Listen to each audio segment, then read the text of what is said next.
Hey everybody, my son River and I have been tracking this morning. We've seen some fox and some deer sign, but we have really fresh snow, so the animals are just starting to move. Conditions are changing rapidly, so the snow is melting. But we just found a good set of tracks. We tracked this animal for a while, and we think that we know what it is. Now, I recognize that this is years of knowledge that I'm trying to share with you in 5 minutes. So just get out there and experience it and do your best with what I'm about to show you. So the first thing I notice is that I am getting a recording here in this trail of both a front and back foot. I'm in a forest that's a taconic transitional forest between kind of oak and ironwood, ash, hickory, and hemlocks, and I'm in a very cliffy area on a plateau. So that's helping me as well. I've noticed that this animal has been kind of furrowing in and around beneath the trees, presumably eating acorns.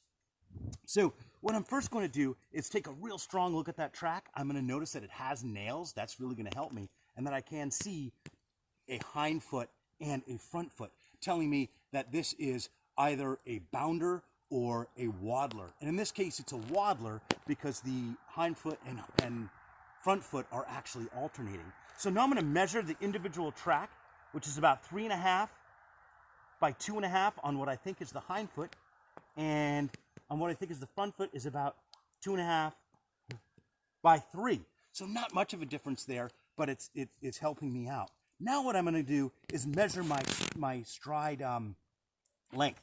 That is the space between 2 feet of the same. So in this case, I'm going to find a hind foot, and I'm going to go right to the front of that track, to the front of a next track, which is going to put me at just about 18 inches. So that's the difference between 2 hind feet and 2 front feet. It's about 16 inches. Now I'm going to measure the width of the trail. So I go from the lateral end of one track to the lateral end of another, and my trail length is about 7.5 inches. Finally, what I'm going to do is I'm going to circle a series of 3 tracks, which is going to tell me about the size of this animal. So it's only about that big.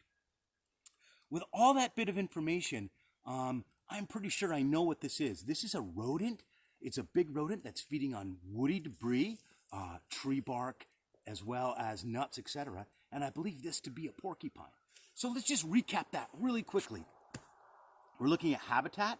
We're then going to measure the individual track size. If there happens to be a distinctive difference between a hind and a front foot, we're going to measure both of those.